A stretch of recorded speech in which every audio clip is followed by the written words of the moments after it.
Now that I clearly won the Strat and the Tele challenge, it's time to figure out who has the best Les Paul tone. You lying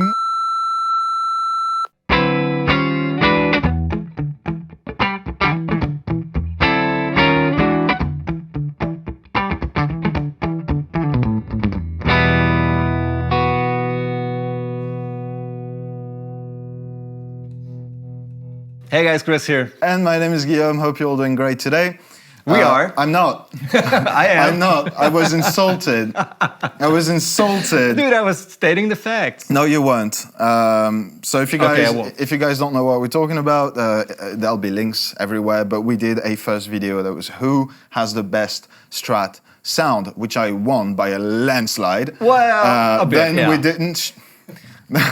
Then we did a Tele one, which technically was a draw. We all said, all right, the Tele won that one, so technically it was neither of us. So I feel like, you know. Do you want me to go there? Do you want me to count the comments? Again, white lies. So we decided to, round 3. A pretty obvious round 3. Yeah. It's the Lester single cut. Yeah, no need to introduce this guitar model, obviously. I guess not. We are both not like the biggest Les Paul players. Yeah. But it's my second favorite kind of guitar. I'm very picky with Les Pauls, even more so than with other guitar types like Strats and Teles and whatever. But a really good Les Paul is something that I could definitely live with, even if I was not allowed to play Teles anymore. Yeah. So I'm super keen on winning this one. Yeah, my problem with Les Pauls is the scale length, and just like I tend to put like heavy strings on my Strat already, so if I wanted to put that on the Les Paul, it'd just be ridiculous. You need like 15s or something. I'm playing with 13s on my Epiphone, but technically my Epiphone was like a little bit too modified as well. Like it's P90s, it's the Bixby, it's everything. I play that quite a bit on Instagram, but for this occasion I thought, okay, I'm just gonna like put out a very run-of-the-mill Les Paul type of a guitar. Yeah, sure. It's like your mass-produced guitar, right? That's it. What is that, Guillaume? That is a Murphy Lab 57 gold top. Just, you know. Heavy-aged. Heavy-aged. And yeah, standard. Let's not talk about liking or hating aging guitars.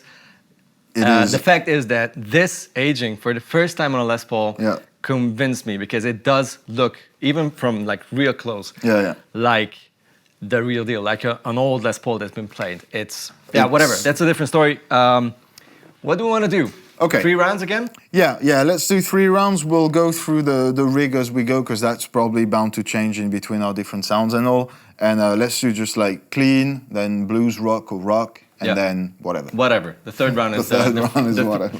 Where we do whatever we like. Octafuzz all over. Yeah. All right, no, but you need a signature Octafuzz pedal, dude. Yeah, I guess. I don't think I'm on right now, so you start. Yeah, give me your clean. That's gonna be my clean tone.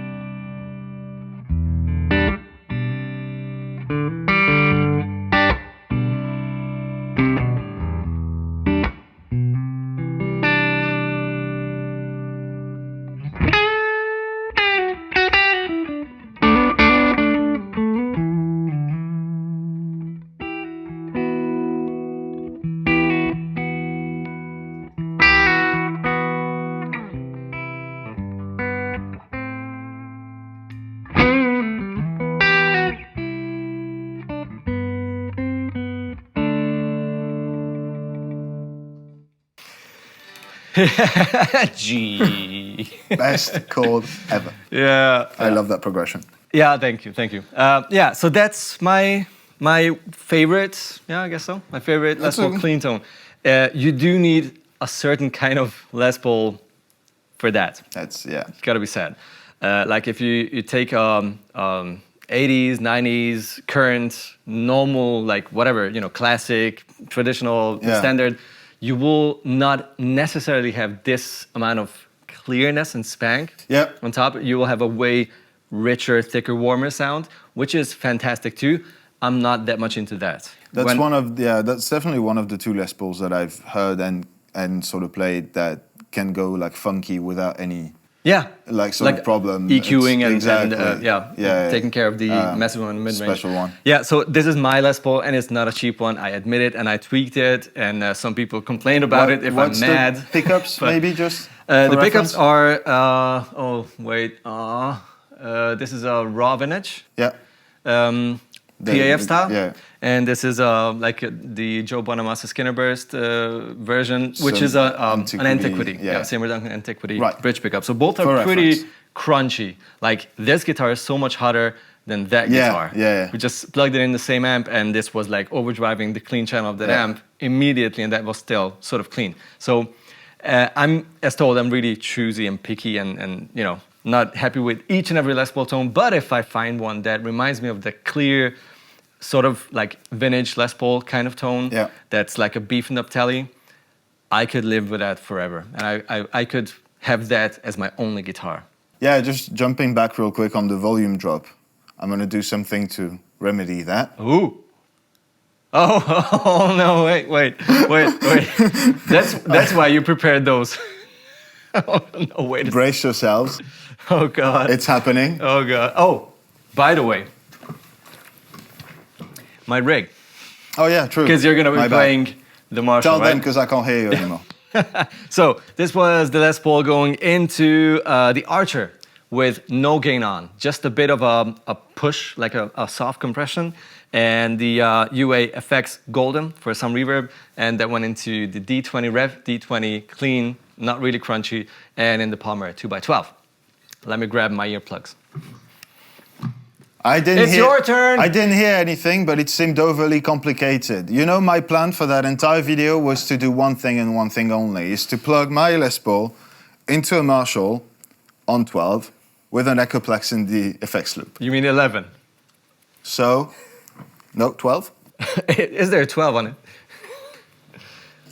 Oh, wait. So this is happening. I'm not ready. Just so you know. Wait. Yeah. No. You'll be fine. You'll be fine.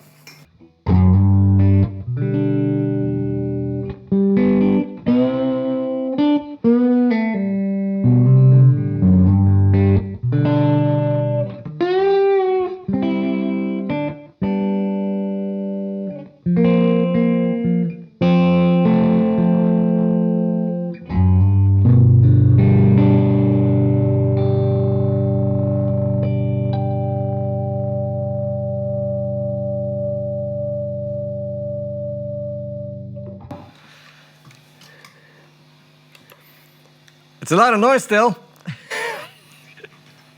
not complaining, just, you know, stating facts. All right.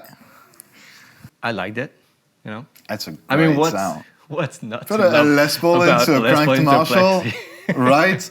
Yeah, so that's the Mini Plexi, the MK2 Studio, and you can't see it, but there's the Dunlop Echoplex delay in the effects loop that I might just keep on the whole time or not. I'll see. And the thing was, like, the guitar was in the in-between position with both volumes around full. So, right, okay. So because otherwise, like, you'll see. Is it, dude, you gunned both channels? Oh yeah, it's gone. It's completely gone.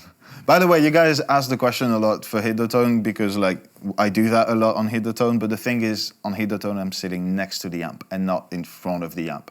So I can do it without ear protection, like I'm almost behind it and it's fine, and no one's like is in front of it. And this Camera is a big room. on the other side and audio is way over there, so both guys are safe. Yeah, it's a big room, and in a big room, it's fine. Super loud amps just sound right. Yeah. If you're not in front of the cab. Yeah, but right now that would be unbearable. Yeah. So yeah, that was my clean tone.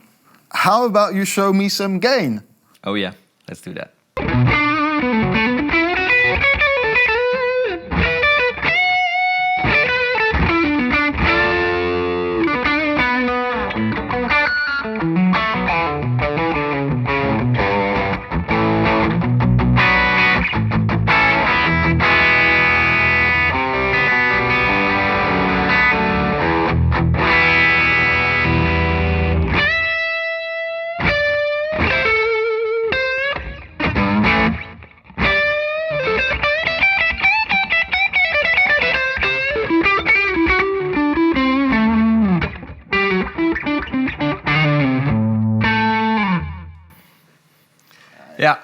with some surprise notes. Ouch. Come Yeah, on. but this was everything on 10. And what I love about this guitar, and this is pretty easy to do with any Les Paul, I have a treble bleed mod, a pretty subtle one, but it's my kind of taste. It does scoop the tone a little bit, or take away of the warm, the richness of the tone. Yeah. And like the same tone on 7 sounds like this neck pickup.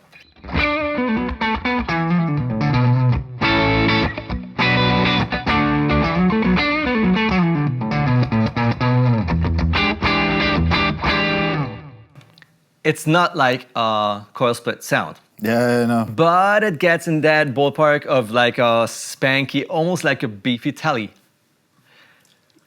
Huh? It was P90-ish, I found. Or like, P90, yeah, exactly. The cleanup like you have, on the P90 is kind more of clarity, that, a bit less like crazy low. Yeah.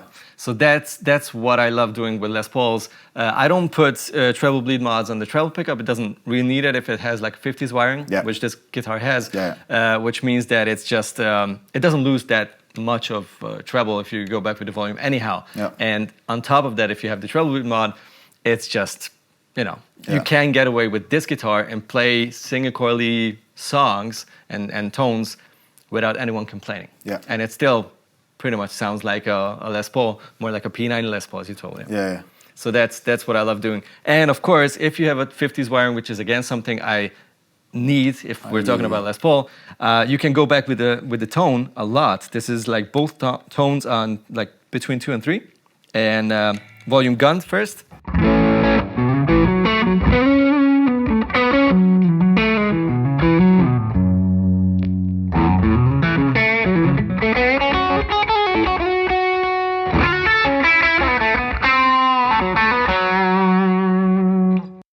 You have that creamy tone. Like it's not muffled at all. It's just stays softer, completely creamy. Usable across the whole range. Yeah, it's like an awesome bluesy kind of gain tone like this.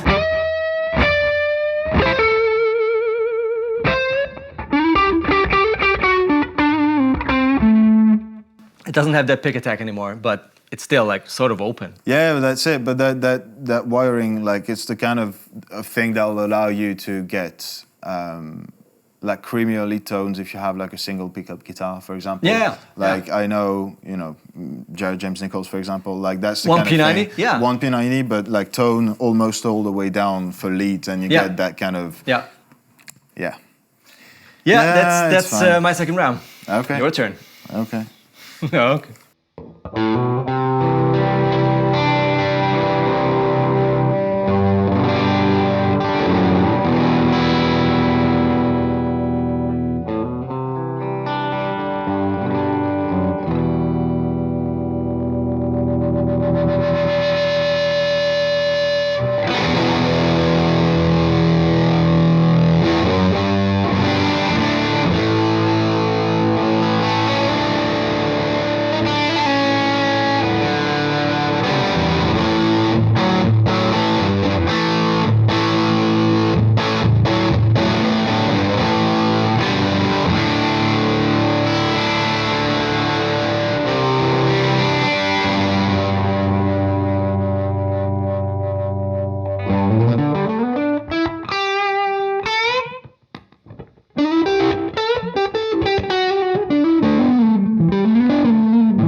jazz chord, I love that. like on top of the feedback. That's I like, love that how is chord. it coming out of one amp? How is it possible that the feedback is stable and you have those? Oh, okay. Yeah, that's the beauty of the Crank Marshall. Now the thing is, right? I know it's not as enjoyable of a sound as yours. It's not as pretty or that's it. You know, that's it. Yours was like round and nice and creamy and just like in the right places. I know this in isolation is going to sound a lot harsher, but you put that in any context, and that's it. Yeah. So if you want more, we'll get to the tighter, like heavier sounds before. But even that, you have so much flexibility everywhere, just with the guitar into the amp. Yeah. That's it. This guitar tone, exactly how it was, would have fitted perfectly to that kind of, you know, imagine those 70s rock bands, like it's a nasty sound of the big ages, tone. man. Sound of the ages, but it's so good. You go. Impress me.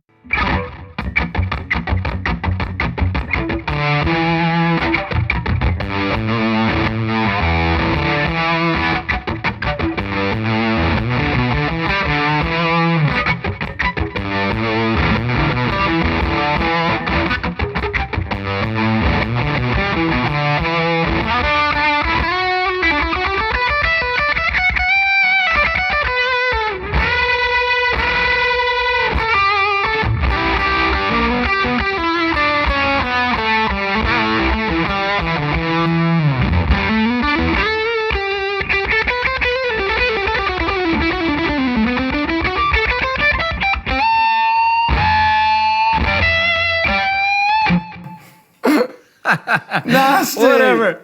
Yeah, it's my nasty round. That was the Gypsy Fuzz from Dunlop going into the Pantheon, going into the Starlight, and then the D20. That's something I love doing with, obviously, with single coil guitars.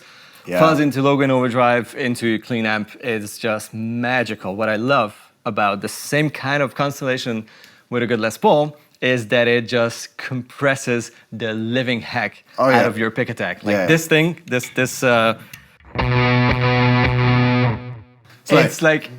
collapsing. But you still have the pick attack if you go higher. So if you don't want to have that muffled tone in, it's like your lead tone. That's what I would do with it. 12 fret, it's like from the D string, and the rest, you know, the thinner strings are just gonna have a stupidly long sustain, like all the richness, and still you have your clarity, like pick attack.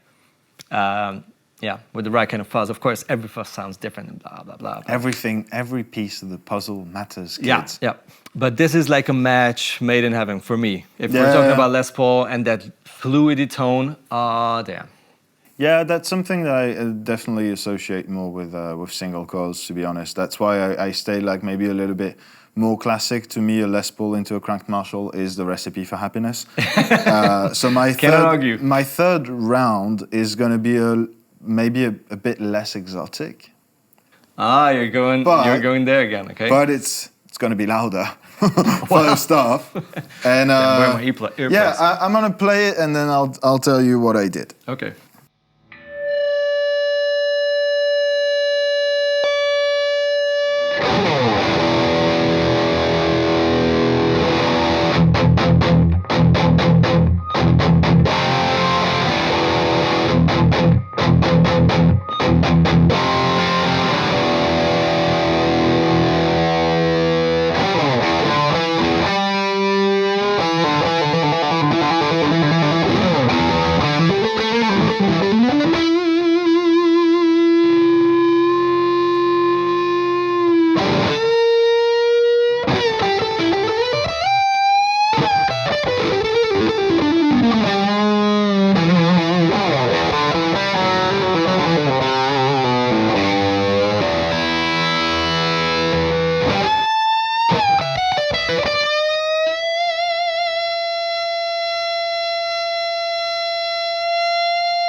Okay.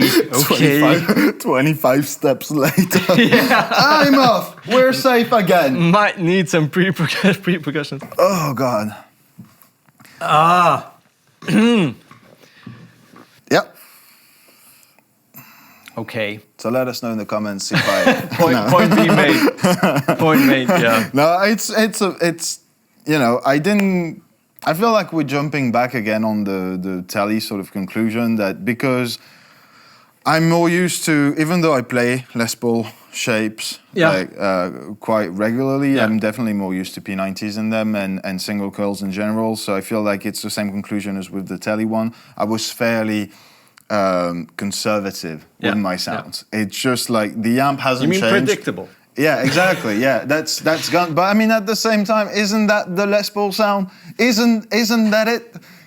So the amp hasn't changed. The delay, I did turn it off for the Chucky Chug, and that was the I didn't even say it. The Bonsai gain on 0, volume on like 3 o'clock, on the OD1 mode. Because, it was the OD1 mode. Yeah, it was the OD1. Yeah, the 808 was a little bit too harsh, I think, in the upper mid range. So that one was creamier.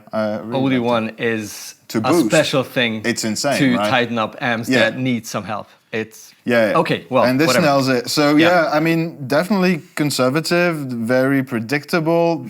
Les Paul into a Tube Screamer into a Marshall. Reinventing the wheel. That's it.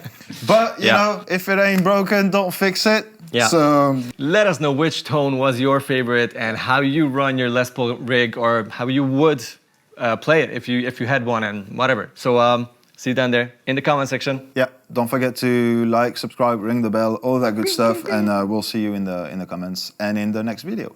Indeed. Bye bye. Take care, guys.